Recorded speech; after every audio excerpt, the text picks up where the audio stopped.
machine was standing in front of her. We just want to talk. Chapter 2. One day before. "There looks like I slipped in a wasp's nest while coated in sugar." Samson didn't have the energy to respond. Instead, he grunted and took a seat at the small table in the kitchen on the first floor of the 3-story building that served as both his home and his office.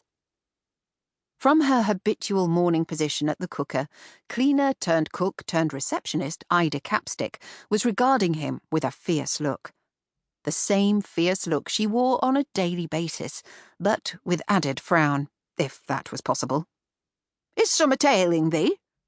The words were brusque, a mug of tea thumped down before him, the only currency of affection Ida traded in. He shook his head, lying as easily as breathing, thanks to a lifetime spent in deceit.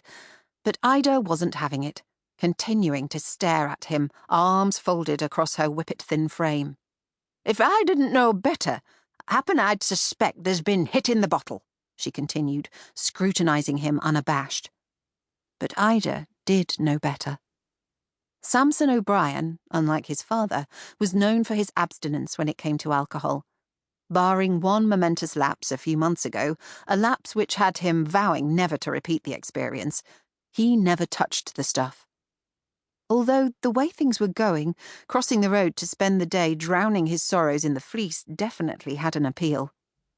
"I'm just tired," he murmured. "It's been a long week." Ida stared for a heartbeat longer, then turned to the stove, a frying pan already heating. "Not for me, thanks," said Samson. "I'm not hungry." It was like he hadn't spoken, Ida adding bacon to the pan regardless, and then buttering thick slices of bread while the meat sizzled.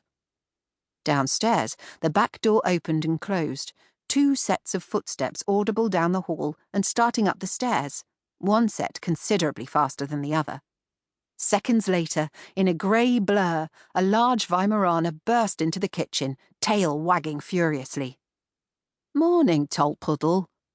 Samson greeted the dog with a hug, feeling light of heart for a few moments, and loved. When he looked up from his canine embrace, his landlady, business partner, and the cause of all his misery was standing in the doorway. Face pale, eyes red-rimmed from a lack of sleep and a smile tight with tension, Delilah Metcalfe looked every bit as rough as Samson felt. "Morning." Her greeting was tossed vaguely into the room, her voice brittle, unsure. Ida turned, bestowing the same scrutiny on this newcomer as she had on Samson. She clicked her tongue in admonishment. "There's been drinking from the same well as him," she muttered, tipping her head towards the table's only occupant. "I'm fine," Delilah said, managing to make her smile broader. But even though she'd made great strides in the fine art of dissembling under his expert tutorage over the last 6 months, she wasn't fooling her current audience. "Just not very hungry, so nothing for me, thanks." "There's tea in the pot," replied Ida, buttering 2 more slices of bread.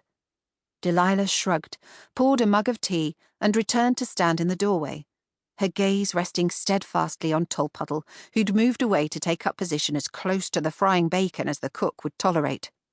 "Sit thyself down. Samson won't bite," muttered Ida over her shoulder.